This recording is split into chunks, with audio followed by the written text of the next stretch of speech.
What do you have to say? Some weird comment. And today it's about the stuffed animal. Almost nobody, no videos I've seen have stopped to ask this question about why did Regina Jackson want the stuffed animal itself. The girls who traded it to Regina even admit they aren't certain who it belonged to. They say, we think it belonged to Juliette or her brother.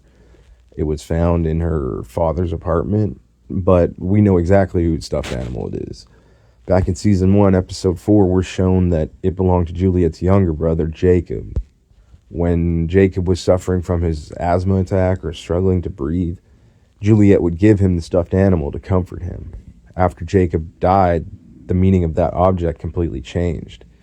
It stopped being Jacob's toy and security blanket, so to speak. It became Juliette's memory totem. We're shown 13-year-old Juliette quietly holding it, thoughtfully, and placing it on Jacob's bed. Later, when she's bringing Hannah and Jacob's belongings to be sorted, the recycling worker tells her, you can keep some of this stuff, you know. Juliette chooses only Jacob's stuffed animal. That's pretty revealing, because everything else can disappear. That one object stays.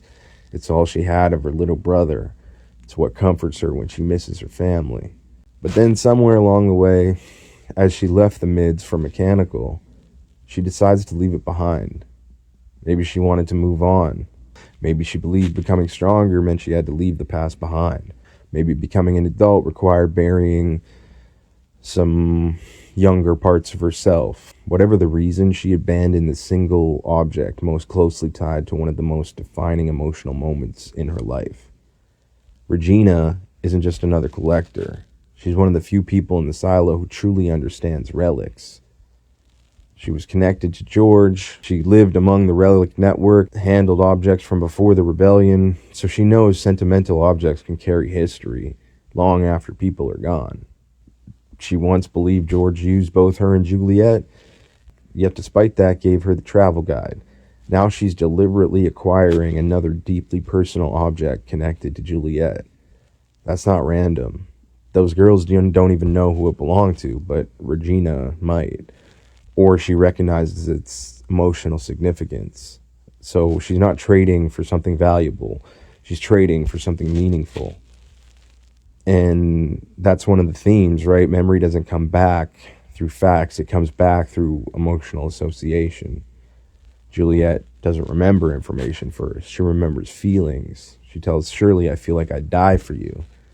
So how do you rebuild identity?